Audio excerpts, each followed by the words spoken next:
This official Nintendo magazine cover from March '98 proudly declares itself first and best. Mario gives a thumbs up alongside the £2.50 price tag. The cover prominently features Quake, a surprising choice for Nintendo, highlighting great graphics, guns and gore, and a push for a broader audience. Freebies include a FIFA 98 tips book, capitalizing on World Cup fever, and the fighting game Fighter's Destiny. Inside, readers could find 40 pages of N64 and Game Boy top tips, and secrets for games like GoldenEye 007, Donkey Kong Land 3, and Diddy Kong Racing. The magazine promised coverage of major titles like Banjo-Kazooie and The Legend of Zelda, Ocarina of Time, along with a variety of other games, solidifying its status as a classic Nintendo 64-era magazine. This page is all about snowboard kids. Looks like they're really pushing this one. Bored crazy, it screams. Bit much if you ask me.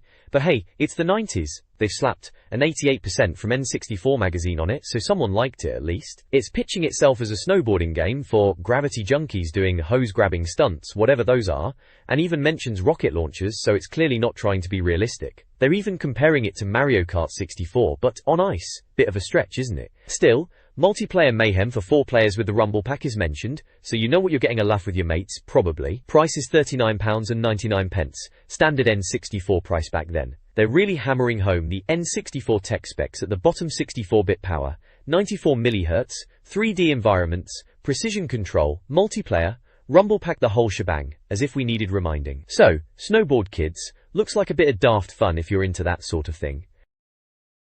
Issue 66 of the UK's official Nintendo 64 magazine, March '98, featured a cover dedicated to Quake. The issue promised extensive coverage, including over 30 pages of N64 game tests. Freebies included a Fighter's Destiny giveaway, a FIFA 98 player's guide, and a chance to win N64 in Tetrisphere. Inside, the magazine presented news updates and reviews, focusing on 64 games. Games reviewed included Snowboard Kids, Tetrisphere, Cruisin' USA, Mystical Ninja, and Pocket Bomberman. The issue also contained a tips center with cheat codes and secrets for games like Diddy Kong Land 3 and Diddy Kong Racing. N64 sites previewed NBA Pro 98, Acclaim Sports Soccer, and Buck Bumble, a new shoot-'em-up game. Overall, the issue appeared packed with content, typical of the time. This magazine feature previews Banjo-Kazooie, showcasing exclusive screenshots and hyping it as a potential rival to Mario 64. The article highlights improved graphics and personality. Screenshots depict Banjo battling a monster on a ship, interacting with a snowman, and the witch setting up the story. Kazooie delivers an emergency message, launching the adventure, which includes a ship level with hazards and enemies. The news content section reveals Banjo-Kazooie as a major feature, alongside other N64 games like Fighter's Destiny, 1080 Snowboarding, and The Legend of Zelda 64, offering a glimpse into the gaming landscape of that era. This page is screaming "Stop!" at you, because they're giving away 100 copies of Fighter's Destiny, bless them. Apparently, they thought it was the best beat-em-up on the N64, hence the essential buy badge. Bit of an overstatement if you ask me, but it was a decent brawler in its day. To enter this draw, you had to become a master of arts and crafts, cutting out the voucher. No photocopies allowed, mind you, they were serious. And sticking it onto a postcard. Then, find a postbox and send it to their free post address. All a bit long-winded, wasn't it? And of course there's the brain strain quiz, because what's a Nintendo magazine without one of those? This time, they're testing your knowledge on the rogue policeman from Acclaim's shooter Forsaken. Bet you remember that one, the mythical bridge between the 64DD and the Game Boy, a bizarre 3D board game from Imagineer, Namco's one and only N64 title, and naturally, Banjo's gorgeous girlfriend. They even give a shout out to Banjo-Kazooie, Quake 64, Fighter's Destiny, F-Zero X, and Zelda 64 at the start of the quiz. Coming right after that Banjo-Kazooie preview from the previous page, it's clear that Banjo was the game on everyone's lips, wasn't it? Hoping it would finally knock Mario 64 off its perch, which, well, we know how that turned out. Good times though. This page is all about 1080 snowboarding, or 1080 degrees snowboarding as it's properly called. Seems Nintendo were keen to get this one out for winter, learning from their Wave Race 64 mistake. Nobody wants to play a water racing game in the winter months, do they? Apparently, summer release of Wave Race caused sales to suffer, and they even had to bring out a Rumble Pack version to boost it later. So, winter release for snowboarding makes perfect sense, doesn't it? They reckon it's got stunning graphics, amazing animation, multiplayer mode, And loads of stunts. Standard marketing spiel. But fair enough. Say gay. Looks like after pressing start, you're in this wooden lodge, a bit like a ski resort clubhouse, to pick your snowboarder. You wander around with the 3D stick to choose. First up is Kensuke Komachi, warming himself by the fire apparently, described as a snowboarding favorite with speed and power. Then there are more snowboarders hanging around, like Dion Blaster, who's playing pool. And then there's Akari Hayami, labeled as 1080's cute girl racer. Charming. There's a section on the Golden Forest level, set at dusk, full of dangers like fallen logs and glaciers, with powdery snow to slow you down. Apparently, if you're good enough you can ride a frozen river to the finish line. Sounds a bit treacherous, doesn't it? There are some in-game screenshots, showing the action in Golden Forest, with speedometers and timers at the top. Standard racing game stuff really. I'm bored previews the board selection screen in 1080 degrees snowboarding, similar to Wave Race's racer selection. Players choose from 3 snowboarders, each with a unique board based on real models, influencing stats like speed and control. The Cunning Stunts section highlights a stunt mode akin to Wave Race 64, allowing players to score and save high scores. A half-pipe course enables players to perform tricks like stale fish and 360 air blind, some awarding significant points. Stunt descriptions include helpful tips. Screenshots show a racing course with checkpoints and a goal, emphasizing the game's racing element. However, the preview heavily promotes the stunt-focused gameplay, suggesting it will be a key feature. 1080 degrees snowboarding features various hazards. Sunlight can blind you, while glaciers and falling snow obscure visibility. Snow arches cause spin-outs if hit, and powdery snow slows you down. Trees and fallen logs are also obstacles. The first course, Crystal Lake, is a practice track with fewer dangers. The game includes a fast-paced 2-player mode with simplified tracks for quicker races. The author hopes for a better PAL version than Wave Race 64. Finally, a post-race camera shows off 3D models from different angles. The article highlights standard racing game features, offering insights into the obstacles players will face. This page showcases an advert for F1 Pole Position 64 on the Nintendo 64. It boasts about being the most authentic Formula 1 game, based on the 1996 season. Apparently you get 16 actual Grand Prix tracks, and a whopping 22 accurate racing cars, and 30 famous drivers. They're really pushing the realism angle, mentioning realistic spin-outs, skid turns, and even radio communication with the pit. It's got a few screenshots, looks pretty blocky by today's standards, but back then, on the N64 this sort of thing was quite something, especially after the buzz around Wave Race 64 and the 3D graphics on that console. It's all about getting you right in the driving seat, or so they claim. Tamagotchi World on 64 features Beastly Beasties Board Battle, a board game where players care for virtual pets, including new and classic Tamagotchi characters. The game features a 2-screen layout, a board game on the bottom, and Tamagotchi management on top, complete with mutations. In related news, Duke Nukem is returning in an SM64-style blaster, and Bomberman is back in Bomberman Hero. Konami is developing Susume Puzzle Dharma, Deep Blue, and various sports games, with sequels and secret projects in the works. Human, after shunning the N64, is making Human Grand Prix Turbo 64. Japan Supply System, the creators of Chameleon Twist, is also working on more N64 titles, including the imaginatively named Chameleon Twist 2, set in Arabian Nights. The next page is a full-on advert for Cadbury's Astros sweets. Remember them? New Astros, they're calling them here. So delicious they're doomed, is the tagline. Bit dramatic for some chocolate sweets, innit? The picture is pretty bizarre. Massive great hands reaching for a yellow Astro, with a speech bubble saying, "Hang on, that's no black hole, it's got tonsils." Right then, it's a bit of a weird advert, but I suppose it grabs your attention. The 3D snack, they are calling it too. You've got their website at the bottom there as well if you're that desperate for some Astros. Anyway, moving on. Sweets are sweets. Let's get back to the games, eh?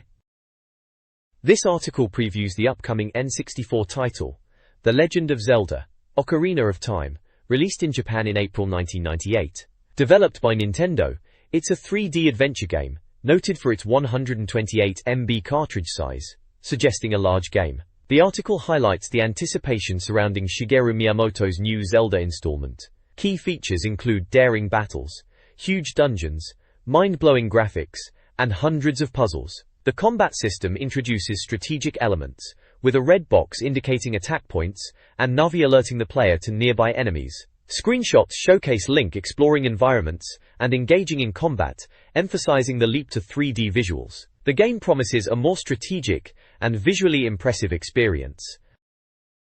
This article analyzes the innovative camera work in Zelda, Ocarina of Time, a notable feature for its time. The game's village life sections showcase varied camera angles, unlike the fixed perspective common in other 3D games. Long and Winding Road uses a standard behind-Link view. The castle section offers a wider view near the castle entrance. Village Square features a fixed, rotating camera to capture the bustling village life. Village Entrance switches between behind-Link and a bird's-eye perspective. Finally, the Hall of Time returns to the behind-Link view in a visually impressive location. The article emphasizes the camera's contribution to the game's immersive experience, highlighting its groundbreaking nature and the overall emphasis on exploration and puzzle solving. This page reviews classic elements of Zelda, Ocarina of Time, highlighting familiar features like pickups and characters. Zelda Pick-Ups discusses the importance of rupees and hearts, just like in previous Zelda games. Red rupees are noted as worth 10 green rupees. Mr. Boombastic focuses on the use of bombs, essential for puzzles and boss battles. Link carries them overhead, and Navi the fairy is obsessed with them. The page reminds players to use them quickly to avoid explosions. Hanging with Mr. Goron introduces a Goron character who guides Link. This Goron provides information about explosive plants, where Link can find bombs. The page acknowledges the game's quirkiness and talkative characters. This page is just a full-page Clearasil advert for their complete face wash. Two lads, one using it, the other with a thought bubble saying "I wish you'd never started." Claims it stops spots before they appear, and is loads better than soap. Teenage spot cream, basically. This old Nintendo magazine article hypes up the upcoming F-Zero X for the N64. The game, due in Japan in June 1998, promises a thrilling 3D racing experience, with a whopping 64 meg cartridge size being a significant feature. The article is filled with enthusiastic language, comparing the game's adrenaline rush to that of Zelda 64, and describing gut-wrenching tracks, brutal races, and blistering speeds. Screenshots showcase fast-paced gameplay and menus, highlighting course and machine selections. The article details the 4 cups, 30 unique vehicles, and customizable machine settings. The famous Mute City track is described as a beginner-friendly introduction, which is a stark contrast to the article's overall emphasis on speed and intensity. Despite the slightly off description of Mute City, the magazine clearly expresses its excitement for the game. F-Zero X prioritizes gameplay over complex graphics, emphasizing immense speed and well-designed tracks. Screenshots showcase tracks with loops, corkscrews, and environmental trickery to disorient players. Key features include twisted, tangled tracks, crazy, corrupt characters, and swift, staggering speeds. Dash zones from the SNES game return, adding risk as they are placed on the edges of drops. The game promises intense racing, starting in 16th place with the goal of fighting to the front. The bold text, "Wanted rock hard ass-kicking 16th century samurai type to rid land of tyrant forces," and the inclusion of familiar character, Samurai Goro, further hype the game's intensity. The developers are clearly excited, and it's easy to see why. Nintendo's Game Boy Pocket camera, a black and white camera cartridge, allowed users to take photos, edit them with a paint mode, and share them via a link cable. It offered features like cut for image manipulation and film mode for animations, resembling a basic Photoshop. A music maker was also included. The article also briefly covers Konami's Power Pro Baseball 5 for the N64, featuring high school baseball with cutesy characters. Finally, there's a mention of the Digiboy, a cheap handheld with 55 games, including knockoff versions of popular titles, offered for a low price. This page in the magazine starts with a Forsaken diary piece. It's all about the game Forsaken, which was a pretty cool-looking sci-fi shooter on the N64 back then. They are teasing some new villains or bosses in the game. Names like Aquaforce 1 and Manmech sounds like typical game boss names of the time. They're making a point about the underwater sections and fancy special effects they're putting in, which was always a big deal in games back in '98. Then there's a bit called Spice Games, suggesting a James Bond game based on Tomorrow Never Dies for the N64. They're even throwing in the idea of using a light gun with it. A bit cheeky asking readers to send in their game ideas for it, Perhaps they were running a bit dry on inspiration. And then you can't miss the massive wanted rock hard-arsing graphics splashed across the page. Bit of a daft title, isn't it? 60th Century Samurai Type and Game Boy RC are also mentioned. Sounds like some kind of quirky Japanese game from Konami, maybe something like a platformer or action game they were known for back then. This article focuses on Buck Bumble, an N64 cyber-B shooter developed by Argonaut, Starwing, and published by Ubisoft. The game puts players in control of Buck, a bee fighting enemies in a garden setting, and is heavily marketed as a spiritual successor to Starwing. Key features highlighted include an original gaming hero, frantic fights, and huge bosses. Screenshots showcase garden environments and enemies like a tank spider. The shortcuts section includes brief mentions of other gaming news.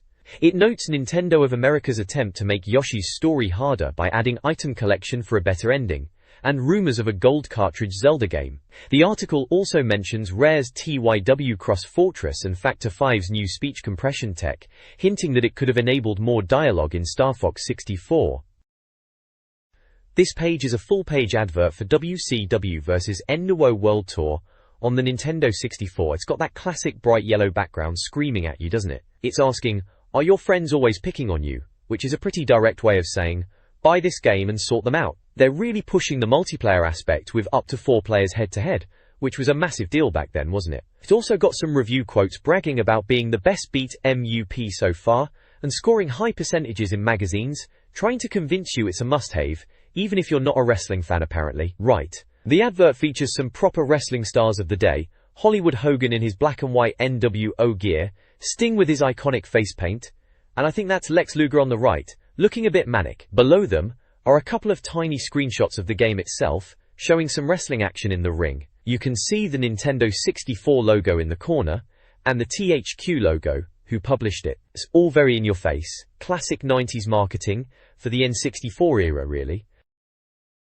Tonic Trouble for the N64, developed by Ubisoft, features Ed, a clumsy alien who accidentally drops a toxic chemical canister towards Earth. If the canister hits, everyone turns into mutants, so Ed must retrieve it from the villain Grobs the Hellish. Described as a 3D adventure game, Tonic Trouble boasts comedy characters, stunning graphics, a great sense of humor, and 15 wacky worlds. The game, slated for a July release, utilizes a standard 64 meg cart. The game emphasizes its use of graphics with movie-like scenes, showcasing Ed's humorous reactions and slapstick moments. The game aims for a light-hearted, cartoonish style, offering a different experience compared to the prevalent platformers and shooters of the time. This issue highlights several upcoming N64 games. Tonic Trouble promises 15 detailed 3D worlds filled with bizarre mutants, with the hero Ed wielding weapons like magical bounties. Rampage, the classic monster-smashing game, is coming to the N64, though still in early development. Interact's Ultra Racer controller, a steering wheel for racing games with a realistic feel, is also featured, and is available now. Animals in Disguise, another Ubisoft title, is a racing game where animals transform into futuristic cars. Finally, there's speculation about the 64 Days online capabilities, with conflicting reports on whether it will include a modem, foreshadowing the early stages of online console gaming. The Big Blag competition offers several prizes. The first is an N64 and Tetrisphere. The question relates to Namco's first N64 game, with options like Famistar 64, Tekken IV, and Time Crisis 64. The second is a Superman-themed prize linked to The Wedding and Beyond. The question asks who isn't a Superman character, with options including Lex Luthor, Lois Lane, and Peter Andre. Finally, there are 15 Digiboy handhelds to be won. The question asks which game you'd find on a Digiboy, with options like Super Mario 64, Tetrix, and Cruisin' USA. The competition also asks for the number of hits to defeat Bowser, with options like 3, 6, or 22. The closing date is incorrectly listed as April 31st Street. The magazine highlights the N64's popularity through its official charts. The UK chart is led by Diddy Kong Racing, followed by classics like FIFA 98 and Super Mario 64. Japan favors Yoshi's Story, while the US chart leans towards sports titles, with Diddy Kong Racing still on top. The magazine staff's favorites include GoldenEye 007 and Mario Kart 64. Alongside the game charts, the magazine features staff's favorite monster movies. The staff also host a competition, inviting readers to submit their top N64 games. They explain their review scoring system, ranging from "buy this game" to "complete dog of a game." Finally, answers to brain teasers are provided.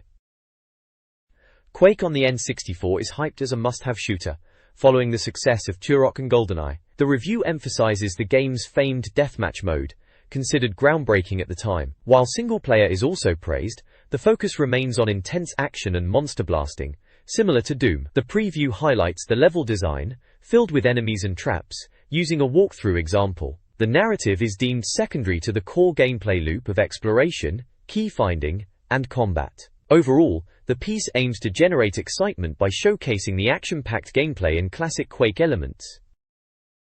The next page showcases a massive, monstrous-looking chap, clearly from Quake 64, going by the previous page and the general vibe. He's proper grim, teeth bared, claws out, holding a tiny little bloke in his hand. It's all very doom and gloom, set in what looks like a lava pit. There's a little E graphic next to him, and a completed box showing stats like time, secrets found, and a rather large kill count, 92 out of 214. Looks like someone's been having a right old monster blasting session. Down at the bottom we've got some small screenshots numbered 6, 7 and 8. They show some in-game action, corridors, platforms, and then in the last one, it looks like the monster from the main image is getting zapped with lightning. The text below says, "The hero finds 2 buttons. When pressed, they electrocute the beast." So, classic boss fight stuff then. Find the buttons, hit 'em and watch the big fella go down. Fair enough. Seems like they are really pushing the action and monster slaying aspect, just like they were saying about the game on the previous page, sticking to the core Quake formula, no messing about. This article focuses on the game Quake, highlighting key features and gameplay elements. The Open Sesame section emphasizes the automatic door and switch mechanics, streamlining gameplay. It's a Blast discusses the importance of a large arsenal, typical for Quake's intense action. The article also details the game's weaponry. It covers the axe, close range, nail gun, ranged, double barrel shotgun, powerful, versatile, and long barrel shotgun, standard.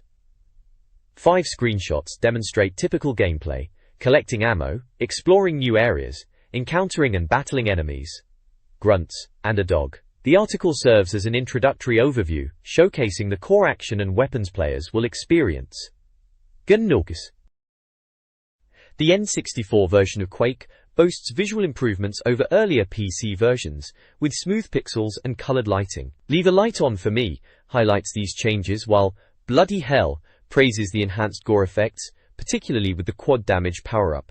The Super Nail Gun, Perforator, offers faster firing, but consumes ammo quickly. The Rocket Launcher, remains a dangerous weapon, capable of self-inflicted explosions. The Grenade Launcher, provides tactical advantages for cornering enemies. Finally, the Thunderbolt, is described as a powerful weapon, though ammo conservation is key, a common theme throughout the game.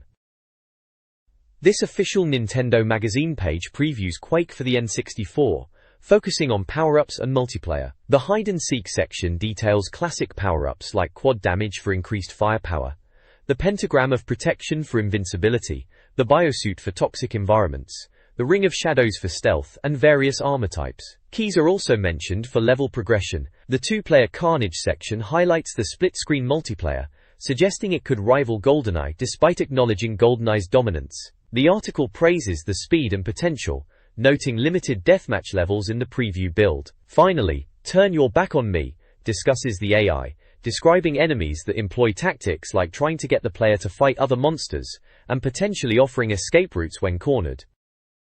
This page is a full-on advert for Fighter's Destiny on the N64. Crikey, Fighter's Destiny, remember that one?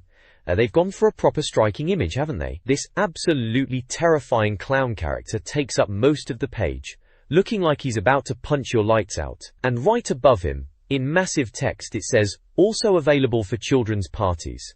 You've got to be kidding me. That clown is nightmare fuel. Beneath all that chaos, you can see the game title Fighter's Destiny in a very 90s style font, and the Ocean logo down at the bottom. Ocean published loads back in the day. So yeah, it's an advert for Fighter's Destiny, a fighting game on the N64 fronted by this rather disturbing looking clown. Bit of a strange choice for a Nintendo game if you ask me.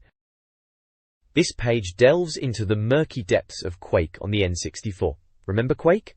Proper PC classic, that one, and they managed to get it onto the N64. The article is titled Bridge Over Troubled Waters, and it's all about the swimming aspect in the game. Apparently, it's not just for show. You can find secret areas and items underwater, which is a decent incentive to take a dip, even if the water is described as more flesh-eating than the River Thames. Charming! There are a few screenshots dotted around, numbered 1 through 6, showing some classic Quake corridors and monster action. They're pretty small and grainy, as you'd expect for the time, but they give you a flavor of the gothic, brown brick world of Quake. Then there's a section called Do the Monster Bash, which runs through some of the beasties you'll be facing. They've got the Fiend, Rottweiler, Grunts, Ogres, Scrags, Zombies, Shamblers and Knights. Each one gets a little blurb about how to handle them, like keeping your distance from ogres because of their grenade launchers and chainsaws. Nice and friendly. It's a good little overview of the enemy roster, and it reminds you just how many different nasties they packed into this game. They're really playing up the scary monster angle, which was definitely part of Quake's appeal back in the day, wasn't it? Pretty grim stuff for a Nintendo mag, but then again, times were changing. This page continues the Quake coverage, and is giving us some secret tips now, cheeky secrets they are calling them. They are showing some in-game screenshots, and pointing out hidden areas and rewards. Apparently, if you shoot the middle of a red light you can open a secret door. Who knew? Also, shooting a suspicious-looking red face will lower a wall to reveal a staircase. Proper hidden stuff. They mention you can get extra ammo and new weapons for your trouble, including a double-barrel shotgun, which is always welcome in Quake. Good to know there are secrets to find. Makes you want to explore every nook and cranny, doesn't it? Say. Then the page flips to a full-on advert for Fighter's Destiny. This was a bit of a different fighting game on the N64. Wasn't as flashy as Killer Instinct or Mortal Kombat, but it had its own style, a bit more technical. They're quoting a 90% score from Nintendo Magazine and calling it an essential buy. That's a pretty strong endorsement. They're saying it's infinitely more playable than Killer Instinct Gold, War Gods and the like. Bit of fighting talk there. They've got some screenshots of the game showing off the polygonal fighters, looking a bit basic now, but back then it was all cutting-edge 3D polygon graphics. Fighter's Destiny was alright, a bit of a cult classic maybe, not one of the absolute top-tier fighters on the N64, but definitely had its fans. This article previews Quake on the N64, boldly claiming it's superior to Doom due to features like true 3D environments, enhanced gunplay, and the ability to look up and down. Multiplayer is highlighted as a key selling point, promising explosive fun with friends. The On the Run section details the N64's control scheme, adapted from the PC's keyboard and mouse, and includes helpful options. Despite necessary cuts from the PC version, like condensed levels, the N64 version promises exclusive bonus rooms. A stop press box reveals a scoop. Quake's release is delayed to incorporate 4-player deathmatch, a feature generating excitement. The page successfully builds anticipation for the game's eventual release. War. This page is an advert for Mortal Kombat Mythologies, Sub-Zero on the N64. It's got that creepy-looking fella, Quan Chi, staring out at you with the text, "Meet the root of our evil." Bit dramatic, innit? It's also asking, will you survive the adventure beyond combat? Which is a clear nod that this isn't your usual beat-em-up Mortal Kombat game. Remember, this one was trying to be a bit more of an action-adventure platformer, a departure from the usual button-mashing tournaments. You've got the usual Midway and GT Interactive logos, and of course the Nintendo 64 logo slapped on there, so you know what platform we're talking about. So yeah, just a full page pushing the Sub-Zero spin-off, trying to get us excited for a different kind of Mortal Kombat experience. This review of Snowboard Kids for N64 pokes fun at skiing, promoting snowboarding's cool factor. The game aims for a fun, cartoonish racing experience, similar to Diddy Kong Racing. Screenshots showcase gameplay, highlighting coin collection for upgrades and diverse tracks like Dino Park, and even Alton Towers themed environments. Developed by Atlalas, the game cost £39.99 and was released on March 6, 1998. It's classified as a sports sim, featuring 1 to 4 players, various multiplayer modes, a 64 meg cartridge, no battery backup, and memory pack compatibility. The review notes the game's standard N64 features. Snowboard Kids features 5 playable characters, with varying strengths and star ratings for skill, speed and handling. Slash is the fastest, Nancy is an all-rounder, Jam excels at stunts, Linda is wealthy, and Tommy is good on straight tracks. The game includes Snowbower Go-Go modes. Battle Race Cup for medals, and Winners' Cup for trophies, with trick performance and coin collection impacting scores. Inspired by kart races, the game incorporates item boxes, offering power-ups like pebbles, mice, ghosts, speed fans, snowmen, invisibility, barrels, parachutes, freezes, bombs, and slaps, adding to the chaotic racing experience.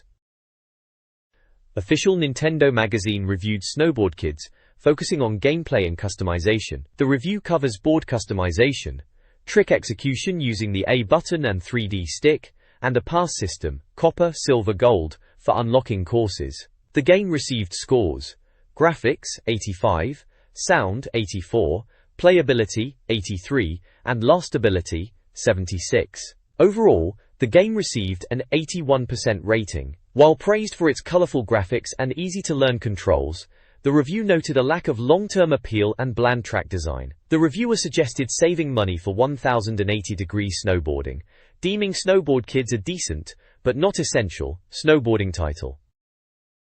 This page is a full-page advert for Wayne Gretzky's 3D Hockey 98. Right in your face with a massive picture of Gretzky, or should I say Gretzky versus Gretzky, with the tagline, "Now, Wayne Gretzky can face what over 600 NHL players fear most. Himself." Bit dramatic, isn't it? It's pushing the idea you can play as or against the Great One, which, fair play, was a big deal back then. The ad copy boasts about Gretzky's career records, and how the game captures his speed, moves and cunning. Apparently, it's not just a game, but an NHL warzone with active trading, and some fancy, advanced simulation mode that even Gretzky himself might struggle with. Cheeky. Down at the bottom you've got the logos GG Interactive, Midway, Nintendo 64, and the official NHL and NHLPA badges, all the usual suspects. There are a couple of small screenshots showing some in-game action, looking a bit blocky now, but back then, in '98 on the N64, it was probably considered pretty decent for a hockey game. They were really pushing the 3D thing back then, weren't they? Probably a solid enough sports title for its time, though whether it truly simulated Gretzky's genius is another question altogether.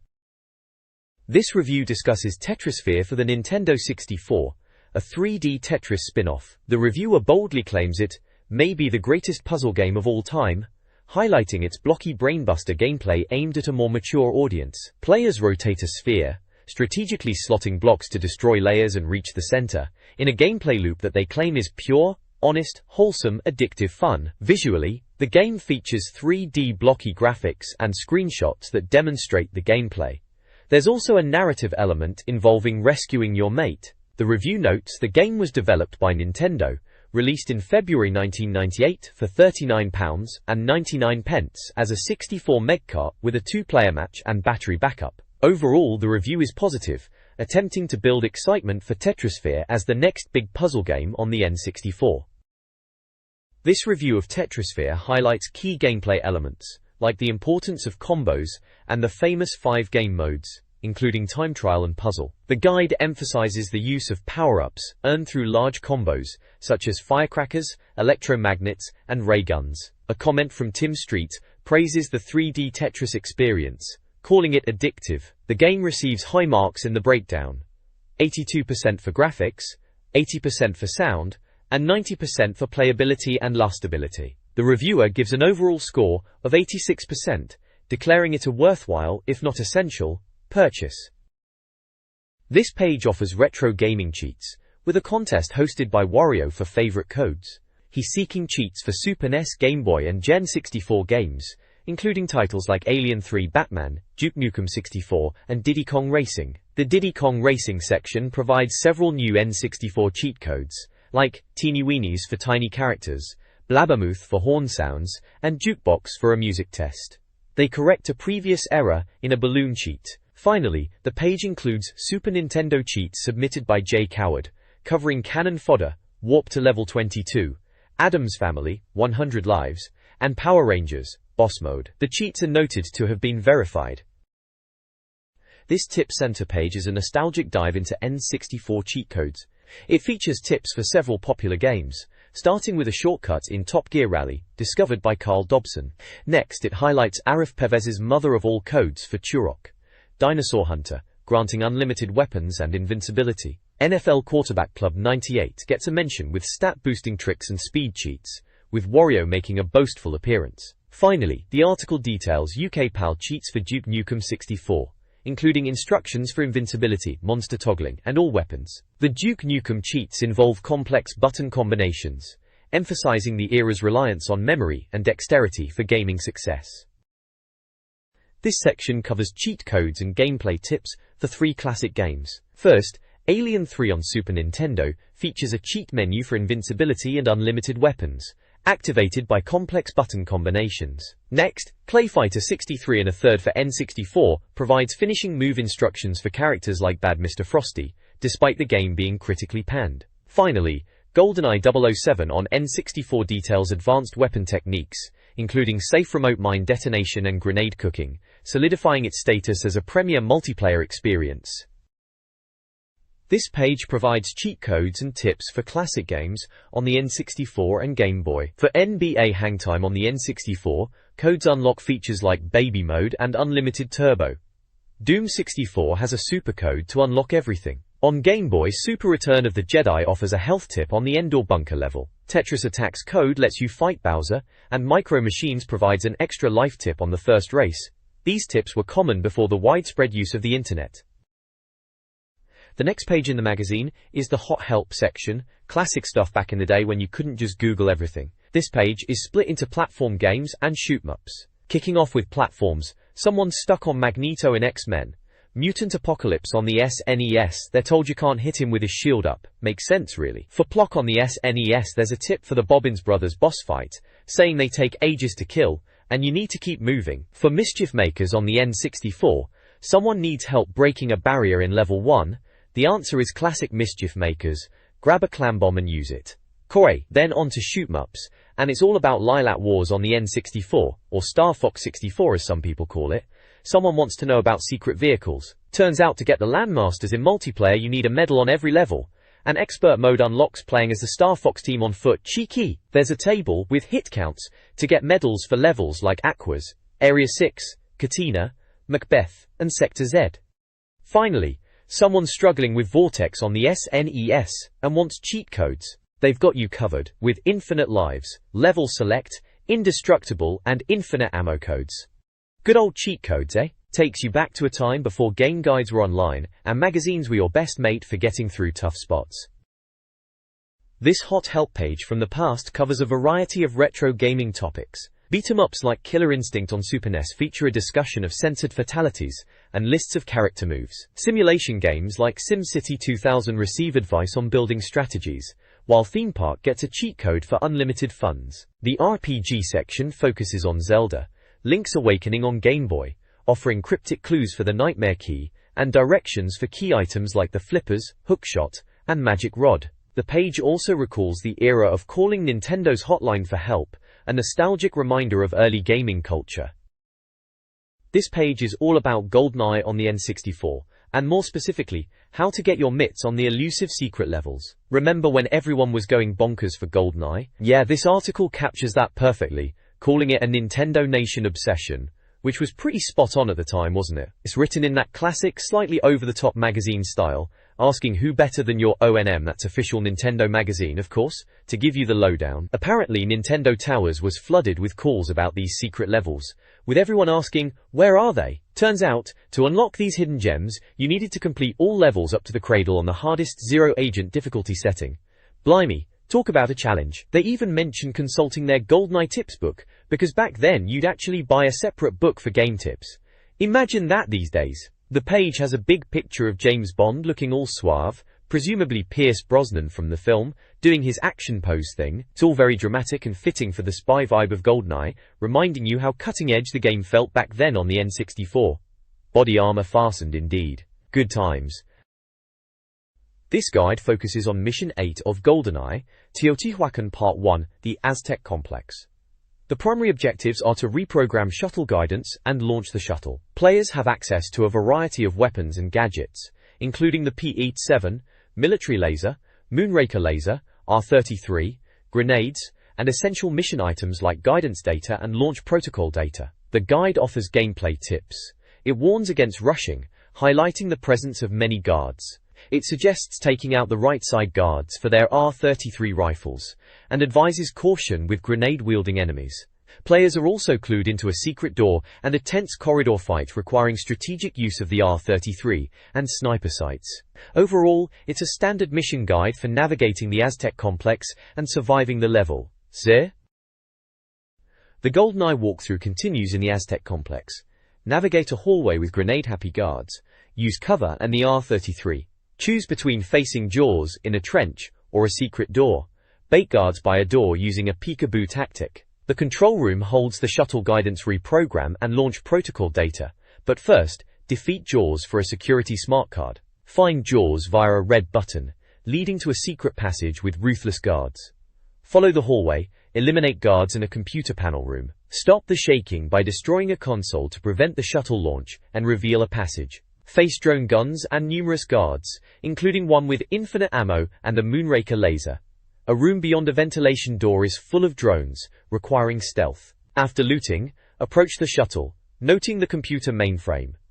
Activate a control panel via a ladder to close exhaust doors and open another door, moving closer to your goal. This page continues the GoldenEye player's guide, this time taking on the Al Sagira Egyptian temple level. It kicks off by saying it's easy if you've got the golden gun, which, to be fair, it really is. The primary objectives for this level are laid out. Recover the golden gun, and defeat Baron Samedi. Looks like we're playing as Agent, Secret Agent, or 00 Agent difficulty here, with the objectives being the same across all three. Brescia, there's a quick tip about the golden gun being a one-shot killer. Pretty obvious really if you've played it. It mentions creeping across the stone-tiled room, which I guess is a nod to the stealth elements in this level. On the right, we've got the weapons and gadgets available for this mission, showing the golden gun itself of course, then the Peep 7 special issue, a grenade, and guidance data. Nothing too surprising there, standard Bond fare. Gao. Then there's a little 1 and 2 box, describing the level start. Basically you start in a long room, with guards protecting a door on the right. The guide just says kill 'em all, steal their ZMGS charming, and then head through the open door keeping to the right. Straight to the point, no messing about. Good old Nintendo magazine. The GoldenEye player's guide describes navigating the Al Sagira Egyptian temple level. Players first encounter rapid-firing drone guns, so caution is advised. The guide then details the precise stone-stepping sequence to obtain the golden gun, a one-hit kill weapon. Next, the guide advises using the golden gun to defeat Baron Samedi, who must be hit 3 times, with each encounter making him stronger. After the first hit he teleports. Body armor is then found after exiting through a grey door, and is needed for the next room full of psycho guards. The final encounter with Baron Samedi is in a secret room, armed with a Moonraker laser. Players are told to use the central glass pyramid for cover, and land the final, decisive shot. Kiwo. This page showcases a full-page advert for Tetrisphere on the Nintendo 64. It's got that classic late 90s vibe with bold yellow lettering for the title, and boasts about mind-melting, cranium-cracking, neuron-charged action. Bit over the top really, even for then. It's trying to grab your attention with the promise of 3D graphics and trippy beats, which, let's be honest, back then 3D was still a novelty. They're really playing on the Tetris nostalgia too, saying if you liked Tetris on the Game Boy you should get your head around this. It's a clever way to link it to something familiar, but Tetrisphere is a totally different beast. A proper head-scratcher in 3D, not just stacking blocks anymore. It's got these weird spherical characters floating around, and a big disco ball-looking thing in the middle, which I guess is meant to be the sphere of Tetrisphere. Down the bottom they're hitting all the N64 buzzwords. 96% 64 extreme, 64-bit power, 94 MHz speed, 3D environment, 2-player. Standard marketing spiel really, to remind you how powerful the N64 was meant to be. And the price? £39.99. That was a fair whack for a game back then, but it's Tetris on 64, so probably worth a look if you were into puzzle games and wanted something a bit different. The next page dives right into a Win with Wario section, which is a bit cheeky considering he's usually the bad guy. It's a guide for Diddy Kong Racing, that classic N64 kart racer.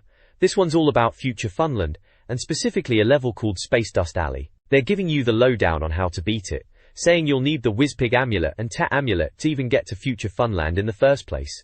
A bit of a grind to unlock it all, but worth it. The guide is broken down into 5 steps with screenshots from the game, and a little map showing the track layout. It's all about getting blue balloons for turbo boosts, and using red balloons to knock out early leaders.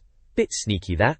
They're talking about using air zippers and multicolored balloons, and even warning you about UFO fire, so it sounds like Space Dust Alley is a bit more than just a simple racetrack. They also mention collecting silver coins, which are marked on the map. It's the usual kind of tips you'd expect, telling you to grab balloons, hit zippers and avoid crashing. Pretty standard stuff for a kart racer really, but back then these little guides were gold if you were stuck on a level. And of course, all tips are checked by Nintendo. Gotta keep it official, haven't they? This guide details the Dark Moon Caverns track in Diddy Kong Racing.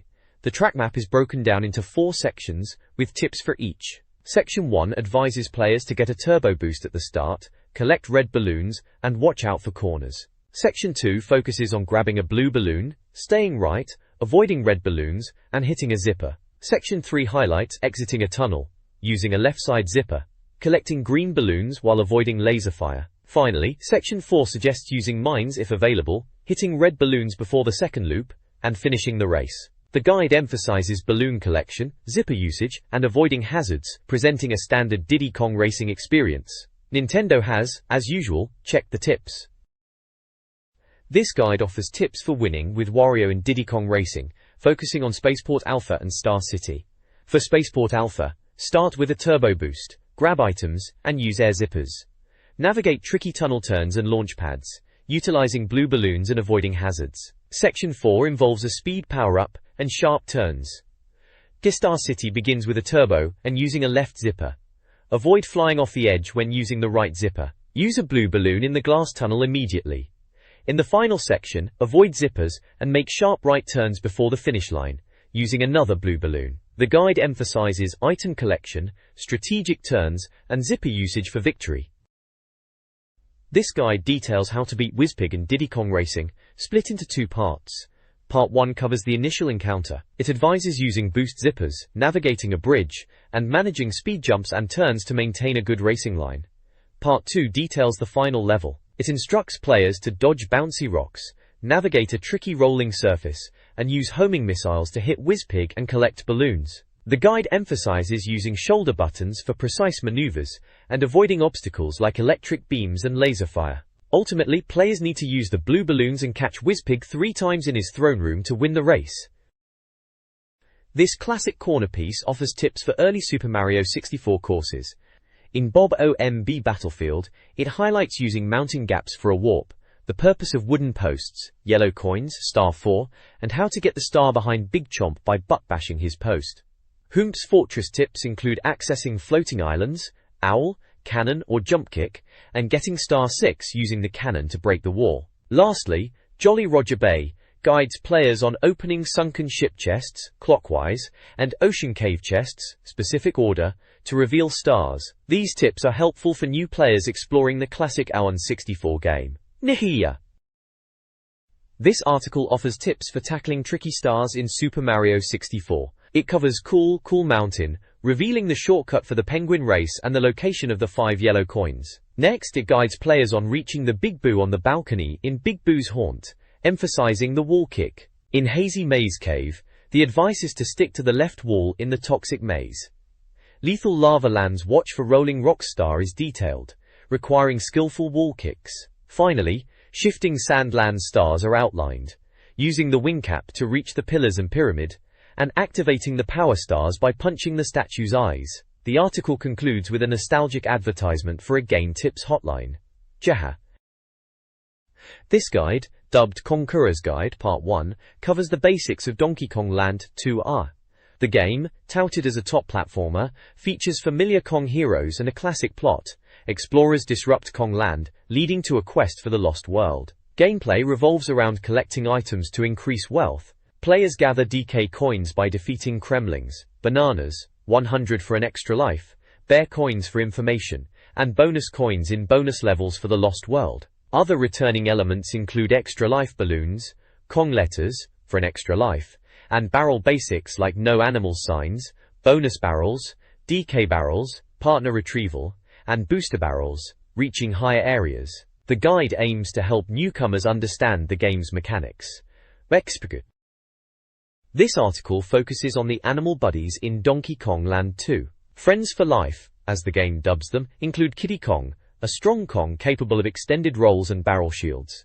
Ingard the swordfish, ideal for swimming and attacking. Squawks the parrot for vertical traversal. Ellie the elephant who uses water to defeat foes. Squitter the spider who creates webs and bridges.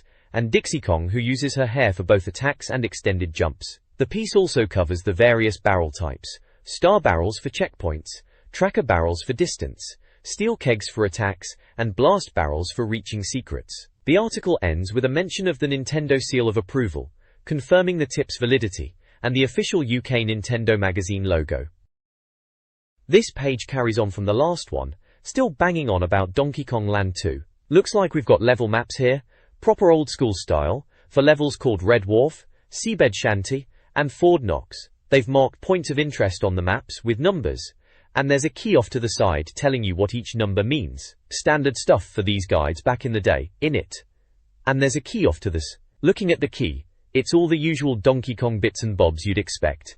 DK barrels, on-guard appearances, extra lives, letters to spell Kong, warp barrels to skip bits, bonus rooms for secrets, bear coins, star barrels for checkpoints, and bonus barrels. Basically, a treasure map for getting everything in these levels. For Seabed Shanty, it's a maze-like affair, all twisty turns and hidden bits. Ford Knox and Red Wharf look more straightforward platforming sections, typical Donkey Kong Island style with platforms and barrels. Good for completionists wanting to find every last thing, though personally, I always preferred just playing through and finding stuff naturally. Still, each to their own, I suppose. This page, still on the Donkey Kong tip, seems to be shifting gears to Donkey Kong Land 2i. Looks like they're carrying on with the level map guides, this time for areas called Red Wharf, Seabed Shanty, and Ford Knox. Same setup as the last page, numbered points of interest, and a key explaining what they are. You've got your usual DK barrel, letter Kong bits, bonus barrels and coins, star barrels, warp barrels, extra lives, the whole shebang really. For Red Wharf, it looks like you need to jump into a barrel to get started, grab the letter K, and then find a bonus barrel. Seabed Shanty seems a bit more involved, mentions warp barrels and letter O, and then star barrels. Makes sense, sounds like a longer level. Ford Knox seems to start with an on-guard barrel. Always fun, turning into a swordfish. Then DK barrels, letters, bonus barrels again, and star barrels. They even point out a bonus coin and DK coin in Ford Knox, for the proper completists. Honestly, if you needed a guide for Donkey Kong Land, you were probably having a laugh. Still,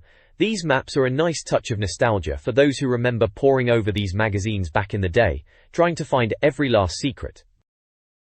This magazine page highlights a skills competition titled, How High Can You Try? Azekwa. It features challenges based on popular games of the time. The Premier League focuses on Diddy Kong Racing, showcasing reader-submitted best times across tracks. Players like Tony Moraes and Daniel Carlson are recognized for their impressive karting skills. Other challenges include tackling the silo level in GoldenEye 007, completing time trials on Royal Raceway in Mario Kart 64, and setting fast times on any Diddy Kong racing track using a car. Winners of Diddy Kong Racing are also featured, and Nintendo's assurance that all submitted tips and times were verified is also noted. The How High Can You Try? Competition in Nintendo magazine continues with new challenges. In Lilat Wars, Star Fox 64, Jonathan and Gavin Cole led with 511 hits each. GoldenEye features a headshot challenge on first surface, with sharpshooters like Jonathan Davies achieving 100% accuracy. Michael Buchetla dominates F-Zero on Death Wind 2 with a time of 3 minutes, 3 seconds, and 24 milliseconds.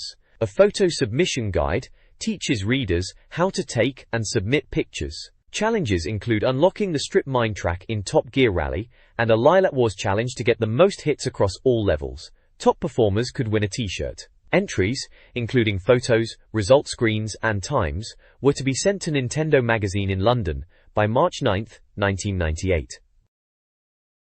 This review examines Cruisin' USA on the N64, a racing game that arrived in the UK in 1998 after some anticipation. Priced at a budget-friendly £34.99, the game offered both coast-to-coast mode, a cross-country race, and standard circuit races in cruise control mode. Players could choose from a variety of vehicles, including unconventional options like police cars and school buses. The reviewer notes the game's age, being an early N64 title, and acknowledges the varied handling of different cars. Screenshots showcased iconic locations like the Golden Gate Bridge.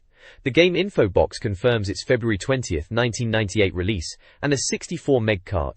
Overall, the review suggests Cruisin' USA was a passable budget racer, suitable for those seeking something new on the N64. This review critiques Cruisin' USA, breaking down the gameplay and its shortcomings. The You Take the High Road section offers driving tips based on difficulty. Easy levels are straightforward, medium introduces more challenging tracks, and expert presents narrow tracks with unexpected twists. The review notes the dangers of unexpected traffic even in first place. The two-player mode suffers from slow screen updates and cars popping into view, a major negative. The reviewer, remembering the 64-play version, finds it dated and questions its value, especially the disappointing multiplayer and overly easy single-player mode. Recommendations include better racing titles. Scoring reveals a mixed bag. Graphics score 74%, hampered by pop-up, while sound gets a 64% for its mind-numbing tunes. Playability scores 72% thanks to good controller response, but lastability is only 52% due to the weak multiplayer. The overall score of 59% concludes that Cruisin' USA struggles to provide good value. The next page is a double review for a couple of Game Boy titles. First up is Pocket Bomberman. Sounds like the reviewer isn't blown away, calling it an oh-so-average adventure. They mention it's a platformer, unlike previous Bomberman games, and describe the gameplay focusing on reaching the top of a mountain and facing enemies like vampire bats, trees, fish, and spring chickens. Sounds a bit odd, to be honest. They talk about boss battles too, mentioning various enemies like giant spiders and a bag-o-bones dinosaur. The reviewer wonders if it has the gameplay qualities to be a chart topper, so it's a bit of a lukewarm reception it seems. The second game is Mystical Ninja starring Goemon. They reckon this is a good adventure, and wonder if it will pull in the punters, which sounds more positive than the Bomberman review. They describe it as a RPG, and mention minigames like dice throwing, target practice and turtle racing. A weird mix. The reviewer notes the spiky bounce of Goemon, suggesting fans will recognize him. They mention meeting people in the game and discovering hidden sub-games. There's a screenshot with text saying, "Fear not, sweet maiden, I'm here to help," which gives a flavor of the game's humor. Overall, Goemon seems to be getting a more favorable write-up than Bomberman. Pocket Bomberman for Game Boy, developed by Hudson, price and release date TBA, is a platformer with multiplayer, battery backup, and an 81% score. It features classic Bomberman power-ups and is deemed fun and addictive, playing to the handheld's strengths. Ganbare Goemon, published by Konami, priced at £24.99 and released in March, receives a 72% score. This single-player adventure game, featuring puzzles and combat with karate experts and sumo wrestlers, is compared to Zelda RPGs, but criticized for dull graphics and repetitive gameplay. It's recommended only for RPG enthusiasts. Holy Magic Century, touted as the first true RPG on the N64, promises a swashbuckling adventure with sorcerers, dragons, and a knight battling evil. Developers aim to make PlayStation RPGs seem tame, positioning the game as a worthy duel, particularly with Zelda, Ocarina of Time still unreleased in Japan. The game features early 3D graphics, and sees players, as Shan-Jak, searching for a stolen mystical book in Setland, exploring villages and churches. Information confirms it's a single-player RPG, utilizing a 64 meg cartridge and a memory pack, surprisingly lacking battery backup. Marketed as a replacement for the lack of Zelda, Holy Magic Century aimed to fill the RPG void, especially following criticisms of dull graphics of Ganbare Goemon. Holy Magic Century, dubbed Now That's Magic, is a N64 RPG emphasizing magic and exploration.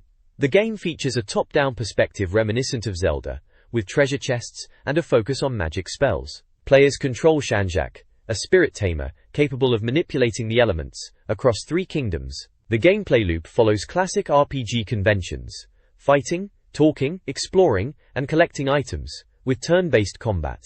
Reviewer Tim Street praises the game's graphics, character animation, and landscapes, positioning Holy Magic Century as a strong RPG contender on the N64, aiming to attract players seeking a magical experience, particularly those who might have favored PlayStation RPGs.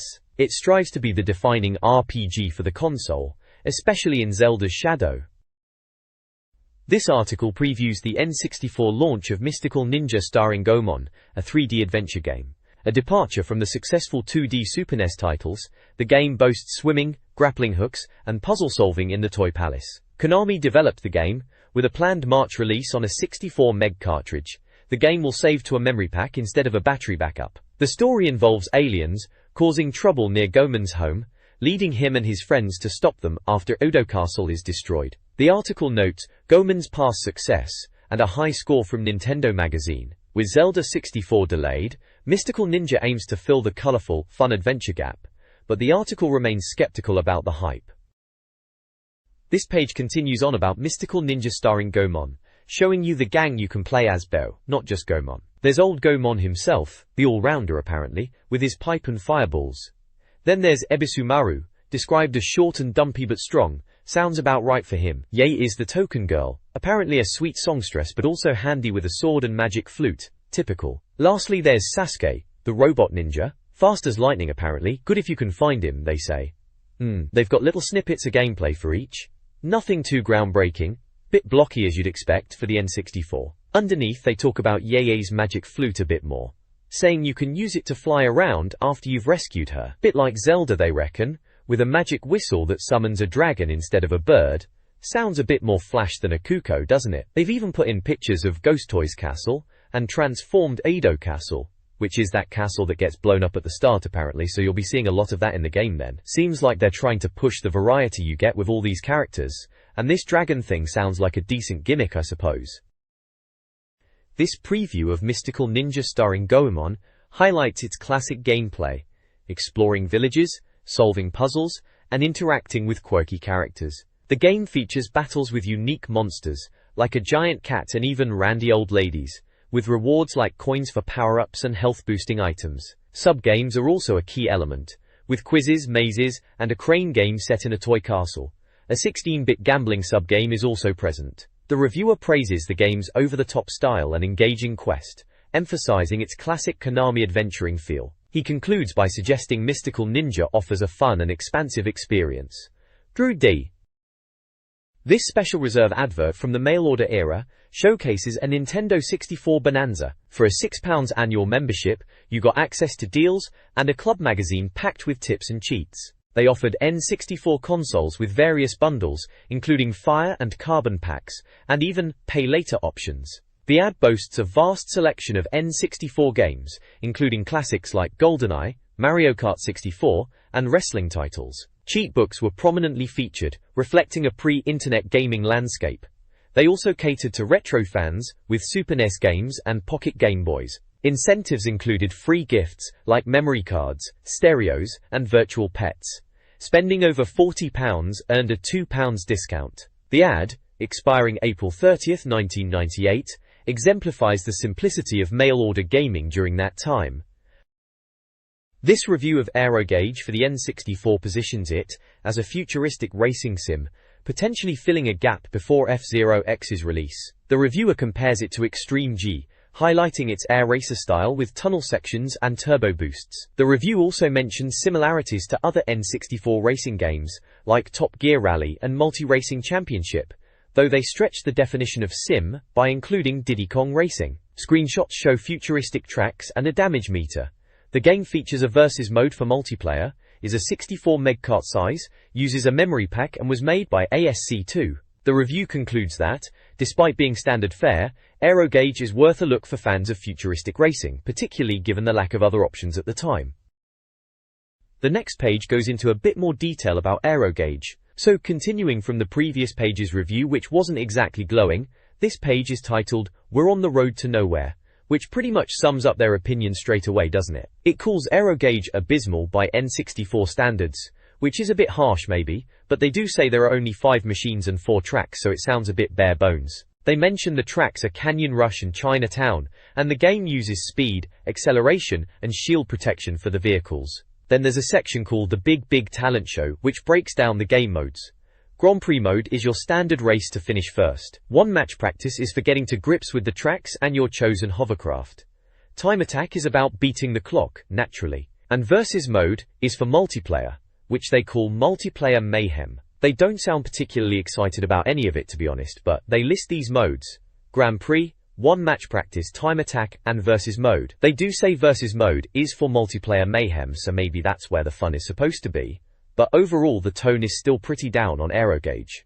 It sounds like they think it's a bit of a filler game until something better comes along.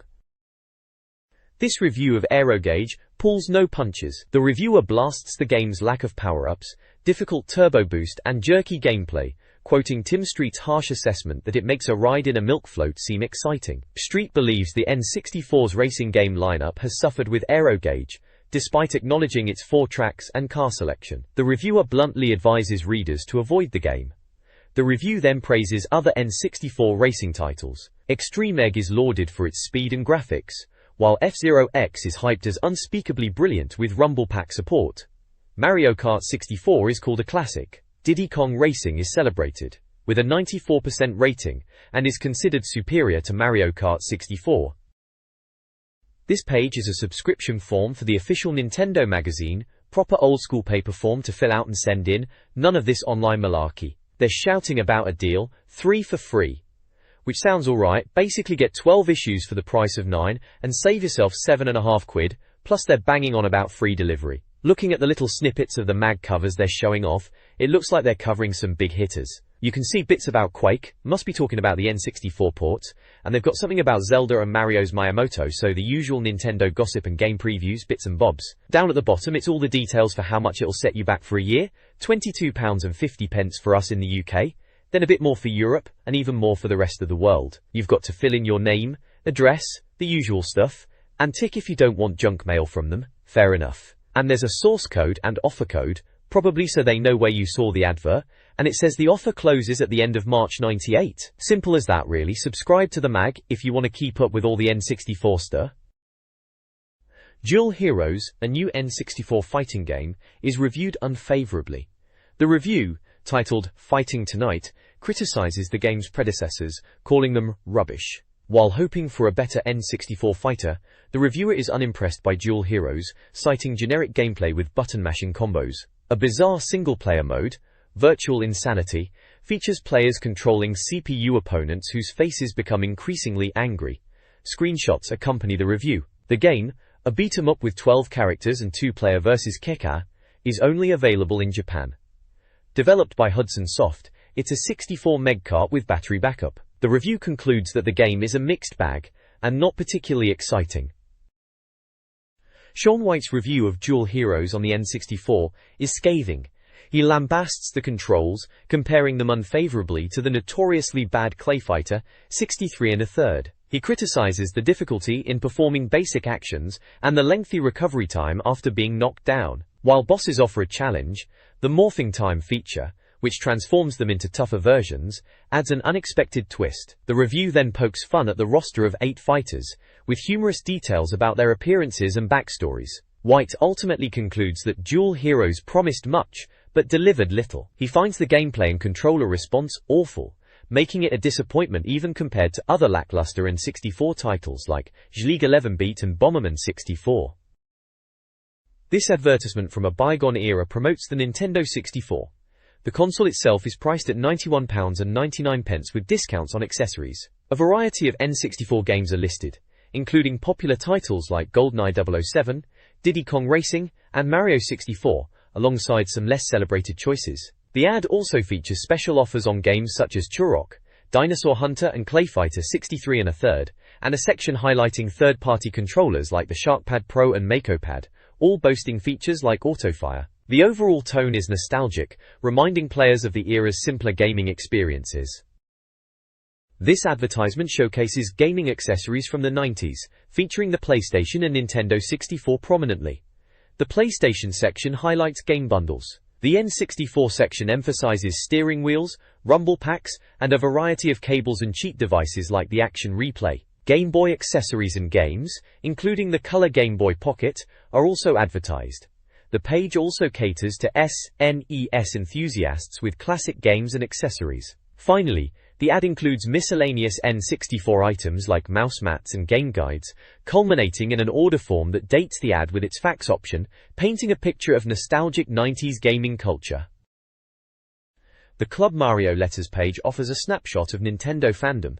Readers voice their opinions, from Sunit Davda's complaint about a delayed Clay Fighter review, to Tom Shanahan's longing for more Super NES games. A reader congratulates Nintendo on a competition, and another details a bad second-hand game sale experience. World of Nintendo highlights a Nintendo reference in King of the Hill, leading to a t-shirt win. The page concludes with a light-hearted, ONM All-Star Battle Cards feature. Overall, the page reflects the varied interests and experiences of Nintendo enthusiasts, and offers a glimpse into the gaming landscape of the time. This Club Mario page showcases reader feedback, celebrating the Nintendo scene. Paul Shaw praises GoldenEye 07's impact. Adam Troth champions the Game Boy's continued appeal, while another reader disputes C&VG's claim of PlayStation's superiority in 3D platformers, highlighting Mario 64. Another reader criticizes Digitizer's low Mario Kart 64 score, and omission of GoldenEye from top games. Chris Beaver defends FIFA 98 against ISS 64. The page also includes a Mammals in Black parody and a Mario Klein cartoon. The letters highlight diverse opinions and show the fervent passion surrounding Nintendo games. This issue of ONM features several reader contributions. Reader Spice Game announces a Demolition Derby game for the N64 as the winner. C-Mail includes a letter from Mystic Visa predicting 1998's gaming landscape, including Tekken 3 for 64D, a successful Zelda, and the European release of Pocket Monsters. Seal confirms Gary's departure. It's all a con, addresses, claims that the magazine fabricates letters. Let's be realistic, critiques Nintendo sports games, prompting a defense of titles like FIFA 98. Mario's Hammer Time highlights a reader's light gun submission. I don't believe it, details a reader's misfortune with FIFA 64. Finally, Seal's Most Wanted seeks predictions and advice from readers. This advertisement is filled with game shop promotions from a bygone era. Premier Games highlights its console game specialization, offering N64 titles like FIFA Road to World Cup, GoldenEye and Duke Nukem, and the N64 console itself for £89.99.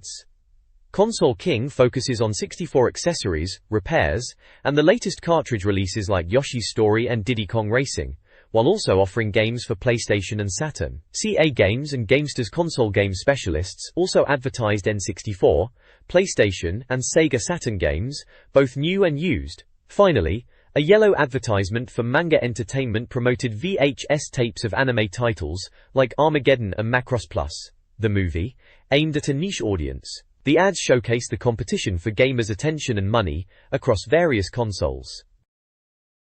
Wetrix 64, a puzzle game for the N64, is being previewed. The updated version boasts improved visuals, animations, controls, and new characters, exceeding Super Mario 64's polygon count. The two-player mode is highlighted, offering play against AI or a second player with unique attacks like water and ice attacks.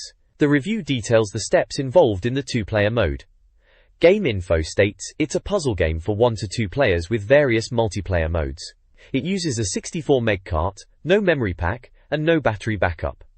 Published by Ocean, the release date and price are yet to be announced. The preview emphasizes Wetrix's visuals and two-player mode, aiming to generate excitement for a genre not typically known as a system seller. This page previews Wetrix 64, focusing on gameplay modes and features. Bomber Bummer highlights the challenge of bombs, including the rebomb mechanic. What am I doing? Explains Wetrix classic mode. Build lakes to catch water, steam them for points, and utilize fireballs. Character analysis introduces Wet Boy Classic, Bernie Pro for advanced play, Bomb Practice, Mo Challenge, Time/Resource Limited, Quake Handicap introduces obstacles, and Spike Multiplay, two-player battles. The N64 view section features Simon Clays, who is optimistic about Wetrix's potential, praising the updated characters and animations. He acknowledges initial difficulty, but believes puzzle fans will find it addictive and a potential hit. NBA Pro 98, a Konami title for the N64, aims to offer a more in-depth basketball experience than the existing NBA Hangtime. The game features modes like Exhibition, Playoffs, and Season, with a notable free agency mode allowing for team management. Get Out the Zone mode, similar to Super NES editions, boasts improved graphics and gameplay. The page highlights features, including hidden extras, aiming to appeal to serious basketball fans seeking more than just arcade action. While the screenshots and captions offer basic gameplay examples, the overall impression is a push for a feature-rich experience with a management element. NBA Pro 98 for the N64 aims for a more realistic basketball simulation. Walk This Way details the controls, emphasizing the need to manually initiate running, which may initially feel clunky. However, the reviewer suggests it enhances the gameplay once mastered. Caught on Camera highlights the 9 camera angles, including roving, behind post, side view, the default, and halfway line, offering players various perspectives. The screenshots show typical N64 graphics, blocky, yet colorful representations of basketball action. The game appears to strive for a more simulation-focused experience than previous titles, emphasizing features like camera angles and control adjustments. The overall success of these changes is yet to be determined. Acclaimed Sports Soccer on the N64 was highly anticipated, with the developers hyping its May release. The official Nintendo magazine got a sneak peek at the game, noting its progress as the football season ended and the World Cup approached. The game featured typical N64 graphics, with blocky players and a replay mode. A key feature was the enhanced AI, promising players that could think for yourself and react to game situations. Player switching used the C button. The game offered a unique stadium selection, including both iconic venues like Wembley and the Olympic Stadium, as well as less prominent grounds like Scunthorpe's Glanford Park and Bristol City's Ashton Gate. The developers aimed to push the N64's graphical capabilities, with stadiums starting as wireframe models. Acclaim's footy game is still under development, with the section titled, "There's Only One Ian Shearer," hinting at the use of player names due to a lack of official licenses.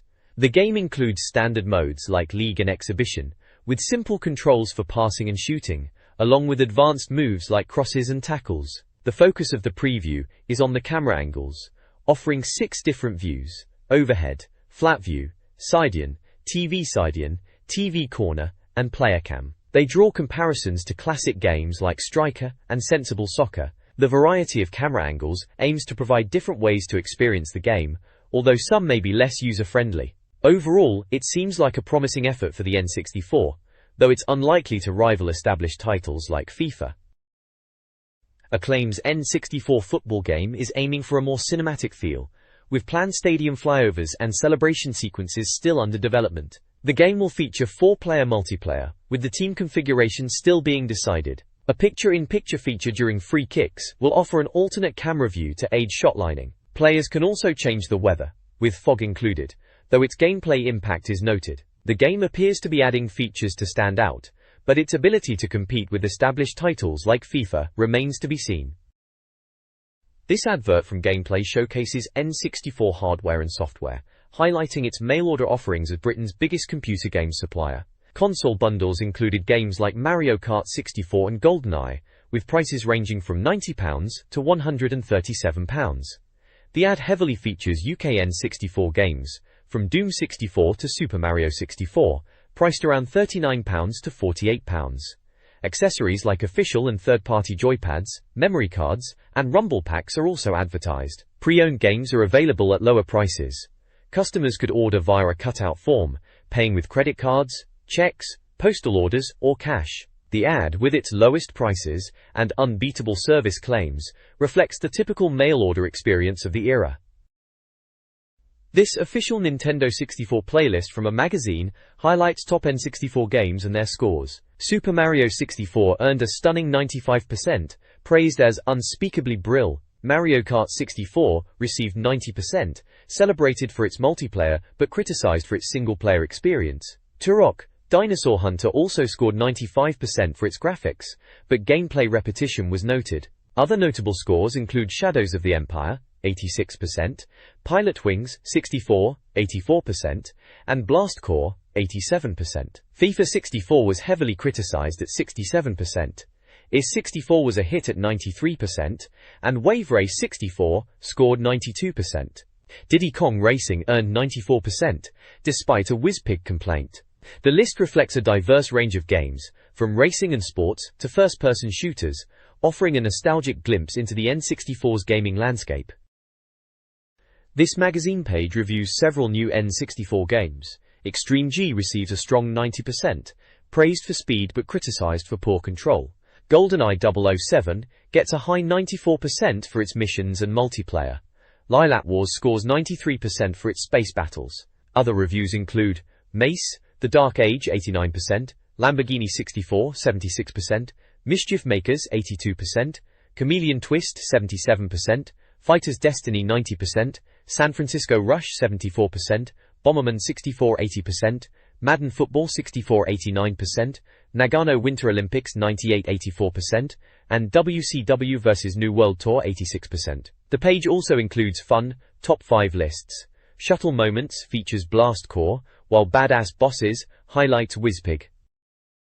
Next month's issue is heavily focused on the Nintendo 64.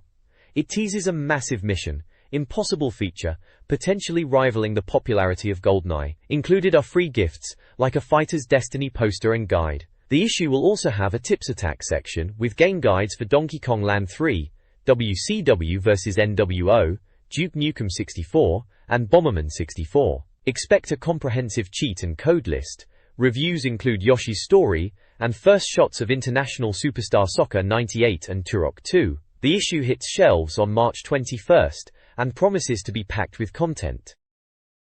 This page is a full-page advert for Yoshi's Story on the N64. It's got a big picture of Yoshi front and center, and the words "Hatching this Easter" splashed across the top, so they're really pushing the Easter release for this one, just like they mentioned on the last page about the reviews. Right at the bottom, it says, "the fastest, most powerful games console on Earth," which is a bit of a boast about the N64, but back then it was pretty cutting-edge tech, wasn't it? Simple, and to the point advert, really. This page is quite a change after the Yoshi advert.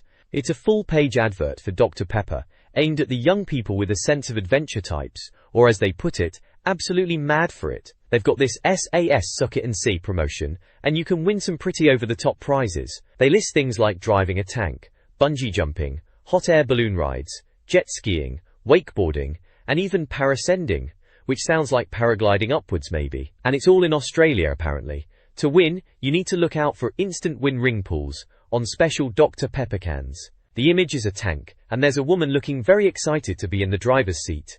Their slogan is, "To try it is to love it." Slightly odd advert perhaps for a Nintendo magazine, but I guess they are trying to reach a younger audience, and Dr. Pepper is clearly hoping to be the drink of choice for adventure seekers.